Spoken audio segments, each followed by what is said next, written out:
श्री शिवाय नमस्तुभयम। दोस्तों, जैसा कि आप सभी लोग जानते हैं कि 11 दिसंबर 2025 यानी गुरुवार को पड़ रही है पौष महीने की कालाष्टमी तिथि। और दोस्तों, ये वो तिथि है जो पौष महीने में पड़ने वाली सबसे बड़ी तिथि है, क्योंकि ये गुरुवार के दिन पड़ रही है और इसका बहुत ही बड़ा और विशेष महत्व होता है। पूज्य गुरु जी ने कहा है कि अगर कभी भी मौका लग जाए और पौष महीने की कालाष्टमी तिथि गुरुवार को पड़ जाए, आप लोगों को 3 हरी इलायची वाला उपाय तो अवश्य ही करना चाहिए। इन दोनों का संयोग बहुत कम आता है और इसी के साथ में गुरुजी ने अपनी शिव पुराण कथा में बताया है कि इस दिन आपको 3 हरी इलायची वाला उपाय तो आपको अवश्य ही करना चाहिए, क्योंकि ऐसा दिन पूरे साल में सिर्फ एक ही बार आता है।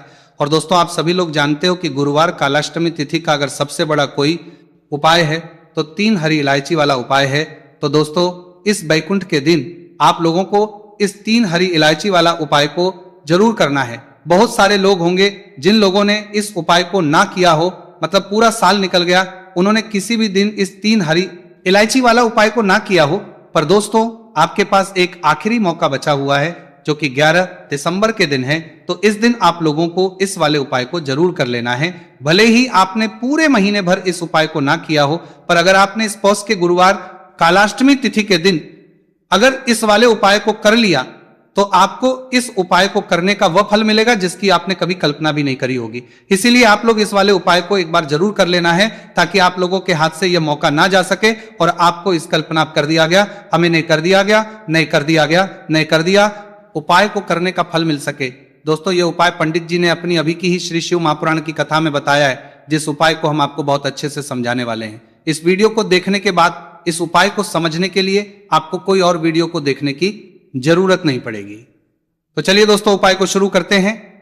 देखिए, ये इस पौष महीने के गुरुवार कालाष्टमी तिथि के दिन ये इतना खास होता है, इतना महत्वपूर्ण होता है। देखा गया है कभी कभी बड़े बड़े पूजा पाठ अनुष्ठान से जो मनोकामना पूर्ण नहीं होते, वो पौष गुरुवार कालाष्टमी तिथि के दिन एक छोटे से उपाय करने से ही आपकी मनोकामना पूर्ण हो जाती है।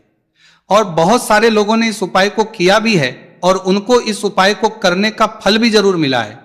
अगर आप लोग भी इस उपाय को करना चाहते हैं तो आप इस उपाय को पहले अच्छे से समझ लेना, सुन लेना, उसके बाद करना, आपको इस उपाय का फल जरूर मिलेगा।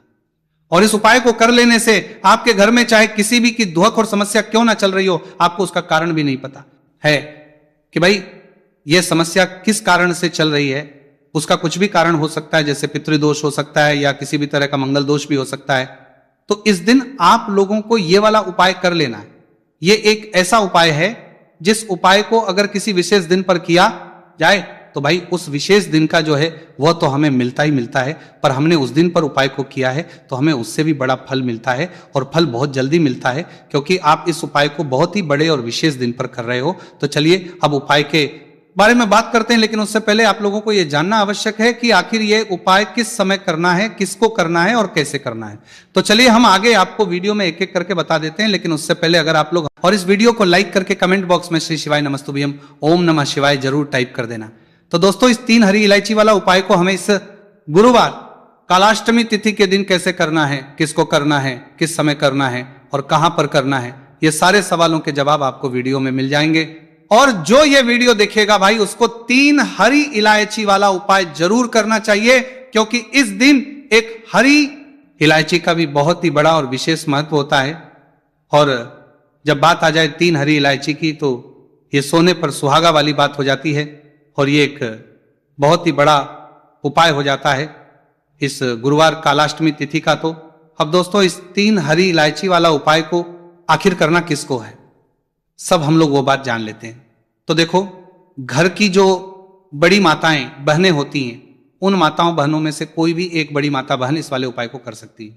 और दोस्तों, अगर आप चाहे तो अपने घर में से सभी सदस्यों को भी इस उपाय को करवा सकते हैं। अगर किसी व्यक्ति की खुद की कोई मनोकामना है, खुद की कोई दुख और परेशानी है जो कि वो अपने लिए ही करना चाहता है इस वाले उपाय को, तो वो खुद अपने लिए भी कर सकता है।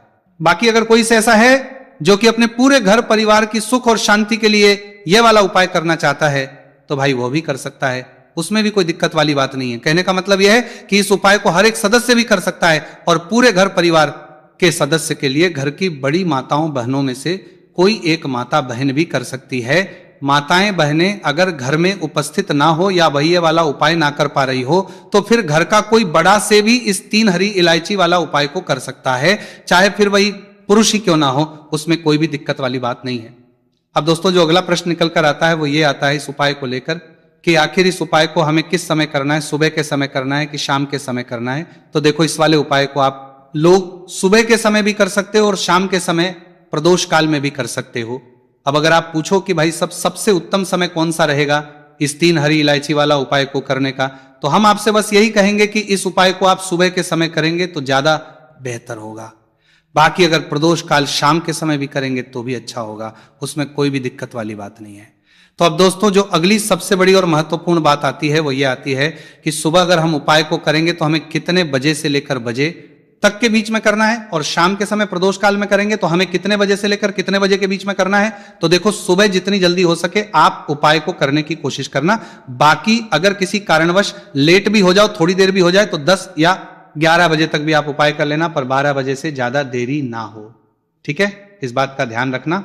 उसके बाद में दोस्तों अगर शाम के समय प्रदोष काल का जो समय है होता है वो शाम के 6 बजे से शुरू हो जाता है। मतलब शाम के 6 बजे से लेकर 7 बजे के बीच का जो समय होता है यह समय प्रदोष काल का समय होता है।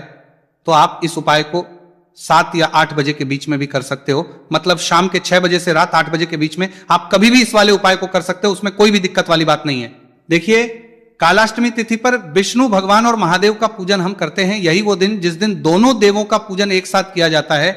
यह दिन कोई साधारण दिन नहीं है, यह वही दिन है जो आपके भाग्य को चमकाए और रातों रात आपकी सोई हुई किस्मत को जगाए। दुर्भाग्य भी उस व्यक्ति के जीवन से दूर हो जाता है। कालाष्टमी तिथि पर हरी इलायची लौंग वाला उपाय कर लेता है। साथ ही साथ कपूर का ऐसा उपाय आपको बताने वाले हैं जिसके बाद ऐसा समझ लीजिए किसी कार्य में अड़चन नहीं आएगी, कोई काम आपका नहीं बिगड़ेगा। कोई भी नया व्यापार अगर शुरू करना चाहते हैं तो कालाष्टमी तिथि से उत्तम दिन आपको नहीं मिलेगा। क्यों? क्योंकि आपको बता दें इस बार बहुत ही लंबे समय बाद, बहुत सालों बाद दुर्लभ संयोग इस बार कालाष्टमी तिथि पर बन रहा है। तो देखिए सबसे पहले तो रवि योग बन रहा है, दूसरा इस दिन सिद्धि योग का भी निर्माण हो रहा है, और सबसे बड़ी बात कि इस दिन सर्वार्ध सिद्धि योग बन रहा है, जिसमें आप किसी भी कार्य को शुरू करते हैं ना वह कार्य आपका बहुत सफल होता है। कोई भी नया काम अगर शुरू करना चाहते हैं, कोई नई वस्तु खरीदना चाहते हैं तो ऐसा समझ लीजिए यह दिन बहुत ही उत्तम है, बहुत लाभकारी है नई वस्तु को खरीदने के लिए और नए काम की शुरुआत के लिए। जीवन से निर्धनता को दूर करने के लिए भी यही दिन सबसे उत्तम है, क्योंकि यह दिन श्री हरि विष्णु मां लक्ष्मी और महादेव को समर्पित होता है। तो कालाष्टमी तिथि पर जो व्यक्ति भगवान विष्णु और देव का पूजन करता है उसे स्वर्ग की प्राप्ति होती है, उसके समस्त पाप नष्ट होते हैं और वो व्यक्ति श्री हरि विष्णु के धाम में स्थान प्राप्त करता है। तो देखिए महादेव ने स्वयं कहा है कि जो व्यक्ति कालाष्टमी तिथि वाले दिन पहले विष्णु जी की पूजा करेगा और उसके बाद मेरी पूजा करेगा, यानी महादेव की जो व्यक्ति पूजा करते हैं, पहले विष्णु भगवान की आपको पूजा करनी है, फिर महादेव का पूजन करना है, व्यक्ति इस उपाय को कर लेगा कालाष्टमी तिथि पर वह सीधे सीधे मां और उनका भक्त कभी कष्ट में नहीं रहता है। मतलब स्वर्ग की प्राप्ति भी होगी और जीवन में हर सुख आपको मिलेगा। आपके जीवन के सारे कष्ट, सारे दुखों को दूर करने स्वयं महादेव आपके जीवन में आएंगे। तो चलिए बात कर लेते हैं कि कौन सा उपाय है और किस तरह से आपको यह उपाय करना है, कैसे आप अपने घर से निर्धनता को दूर करेंगे और अपने को रातों रात चमकाए। तो कालाष्टमी तिथि का दिन ही है जब श्री हरि विष्णु दोबारा से संसार का कार्य संभालते हैं। संसार के संचालन का कार्य वो 4 महीने के लिए भोलेनाथ को देते हैं और भोलेनाथ इसी दिन यानी बैकुंठ चतुर्दशी पर ही दोबारा से भगवान विष्णु को यह कार्य सौंपते हैं। फिर से श्री हरि विष्णु विश्व का संचालन करते हैं और अपने भक्तों की मन मनोकामना को पूरा करती है। अब भोलेनाथ तो बहुत है, उनके भक्त जो उनसे मांग लेते हैं वो उनको दे देते हैं। तो बात कर लेते हैं सबसे पहले उपाय कौन सा है जो आपको इस दिन करना है। पहले हम बात करेंगे हरी इलायची लौंग वाले उपाय की, और उसके बाद आपको बताएंगे कि महादेव का पूजन आपको इस दिन कैसे करना है और कैसे श्री हरि विष्णु को आपको प्रसन्न करना है। और जो उपाय हम आपको बताने वाले हैं 3 हरी इलायची और 3 लौंग वाला, ये उपाय करने से श्री हरि विष्णु और मां लक्ष्मी की असीम कृपा मिलती है। और जो लोग श्री हरि विष्णु मां लक्ष्मी को एक साथ प्रसन्न कर लेते हैं उनके घर से कभी रुष्ट होकर लक्ष्मी नहीं जाती है, उनके घर में अष्ट लक्ष्मी का वास रहता ही है, कभी धन की कमी घर में नहीं आती। आपको क्या करना है, 3 हरी इलायची लेनी है, साबुत बिल्कुल खंडित नहीं होनी चाहिए, टूटी हुई ना हो। 3 ही लौंग लेनी है, लौंग भी लेनी है, बिल्कुल भी टूटी हुई ना हो। 3 हरी इलायची, 3 लौंग और 1 लेना है। यहां पर आपको कपूर का टुकड़ा, छोटा सा कपूर लेंगे। तीनों चीजों को एक साथ मिट्टी के दीपक में या किसी बर्तन में आपको रखना है और अपने घर के मंदिर में इसे आपको जलाना है। और एक देसी घी का दीपक अलग से आपको कोई गोलबाती का मां लक्ष्मी और श्री हरि विष्णु के सामने लगाना है। छोटा सा उपाय है, करिए और देखिए भाग्य कैसे चमकता है। जो इलायची, लौंग और कपूर आपने जलाया है उसे घर के मंदिर में ही घुमाना है, पूरे घर में लेकर आपको नहीं घूमना है। जब ये उपाय आप करेंगे, आपको अपनी जो भी मनोकामना है वो यहां पर कहनी है। अगर धन चाहिए तो उसके लिए प्रार्थना करेंगे, जीवन में कुछ और चाहिए तो उसके लिए प्रार्थना करेंगे। साल की ऐसा समझ लीजिए जो वैकुंठ चतुर्दशी होती है, ये जो तिथि होती है ये आपके भाग्य को चमकाने का काम भी करती है और समझ लीजिए धन को बहुत तेजी से बढ़ाती है जब आप इस उपाय को करते हैं। क्योंकि ये दिन साधारण नहीं है, ये दिन बहुत लाभकारी है, बहुत उत्तम है। इस उपाय को करने से धन की वर्षा उनके घर में जरूर होती है, जो लोग इस उपाय को सच्ची श्रद्धा से करते हैं। चलिए अब बात कर लेते हैं महादेव का पूजन आपको इस दिन कैसे करना है। देखिए महादेव इतने भोले हैं, अगर आप उनका नाम भी ले देते हैं ना, जय शिव शंभु हर हर महादेव, कुछ भी आप बोल देते हैं वो उससे भी हो जाते हैं। यही कारण है कि उनका एक नाम भोलेनाथ भी है। वो अपने भक्त की जरा सी पूजा से प्रसन्न होकर अपने भक्तों को वो क्या नहीं देते हैं जो उनके भाग्य में नहीं लिखा होता है, वो भी दे देते हैं। अब आपको करना क्या है, आपको महादेव, अगर आपके घर में महादेव की कोई मूर्ति है, प्रतिमा है, वहां पर एक देसी घी का दीपक आपको लगाना है। महादेव के आगे जब आप दीपक लगाएंगे उससे पहले दीपक आपको भगवान गणेश के आगे लगाना है, क्योंकि ये प्रथम पूजन है और इनके बिना सारी पूजा अधूरी होती है।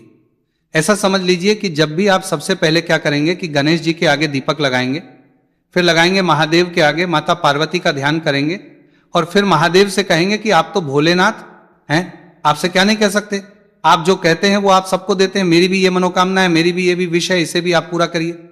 तो देखिए जब भी आप भोलेनाथ से वैकुंठ चतुर्दशी पर पहले आप किसका पूजन करेंगे, विष्णु भगवान का, लक्ष्मी का पूजन करेंगे और उसके बाद ये उपाय आप करेंगे, ठीक है ना। भगवान गणेश के आगे तो आप पहले ही दीपक लगा कर रख दें सबसे पहले, और फिर इस तरह से आप पूजन करें। महादेव का सिर्फ एक दीपक भी अगर आप लगा देंगे तो महादेव आपकी सारी मनोकामना को पूरा कर देंगे। तो भोलेनाथ हैं, जो मांग लेंगे वो आपको दे देंगे। वैकुंठ चतुर्दशी ही एक ऐसी तिथि है जिस पर महादेव और भगवान विष्णु का एक साथ पूजन किया जाता। करिए, स्वयं भोलेनाथ ने कहा है जो मांगोगे वो मिल जाएगा। तो करके देखिए, क्या पता आपको आपके जीवन में वो मिल जाए जो लंबे समय से अधूरा है, अटका हुआ है। तो चलिए अब बात कर लेते हैं तीसरे उपाय की, और इस उपाय को करने से आपकी सारी मनोकामनाएं पूरी होंगी। घर से क्लेश दूर होगा, घर में पैसा आएगा, घर में पैसा रुकेगा और कभी भी निर्धनता लौटकर घर में नहीं आएगी। अब यह उपाय आप दो तरह से कर सकते हैं। देखिए सबसे पहले तो आपको क्या करना है, एक दीपक तैयार करना है और आपके घर के आसपास कोई भी पवित्र नदी हो, कोई जलाशय हो, कोई कुआं हो, कोई बाबरी हो, है ना, वहां पर जाकर आपको दीपक लगाना है। अब बहुत सारे लोग कहेंगे कि हमारे घर के पास कोई भी पानी का स्रोत नहीं है, शुद्ध पानी का कोई भी स्रोत नहीं है, ना नदी है, ना तालाब है, ना जलाशय है, ना बाबरी है, फिर ये उपाय कैसे करेंगे। तो देखिए आपको क्या करना है, आपको दीपक पीपल के पेड़ के नीचे लगाना है। पीपल का पेड़ ही एक ऐसा पेड़ है जिसमें ब्रह्मा विष्णु महेश का वास होता है, जिसमें मां लक्ष्मी वास करती है, श्री हरि विष्णु वास करते हैं और जिसमें हमारे पितरों का वास भी होता है। तो पीपल के पेड़ के नीचे यह दीपक लगाकर आइए, अपनी मनोकामना कहकर आइए और फिर देखिए कि कैसे जीवन में वो मिलता है जो कभी आपने सोचा भी नहीं होगा। धन तो मिलेगा ही, जो आपने सोचा भी नहीं होगा वो आपको मिल जाएगा, भाग्य चमकेगा, निर्धनता घर से दूर होगी और मां लक्ष्मी की कृपा बरसेगी। तो छोटा सा उपाय है लेकिन बहुत चमत्कारी है। करिए, शाम के समय का उपाय है, शाम के समय ये उपाय करना है। अगर शाम में नहीं कर पा रहे हैं, समय नहीं है, तो आप सुबह में भी ये उपाय कर सकते हैं। सच्ची श्रद्धा और पूर्ण निष्ठा भगवान हमेशा देखते हैं, तो सच्ची श्रद्धा से किए गए उपाय सफल होते हैं और आपकी जो भी मनोकामना है उसे भगवान लक्ष्मी महादेव जरूर पूरा करते हैं। हम महादेव से यही प्रार्थना करेंगे कि आपके जीवन के सारे संकटों को, सारे कष्टों को दूर करें और श्री हरि विष्णु मां लक्ष्मी सहित आपके घर में आए और कभी आपके घर में धन संपदा की कमी ना हो। भगवान गणपति रिद्धि सिद्धि के साथ आपके घर में आए और धनवर्षा हमेशा आपके घर में होती रहे।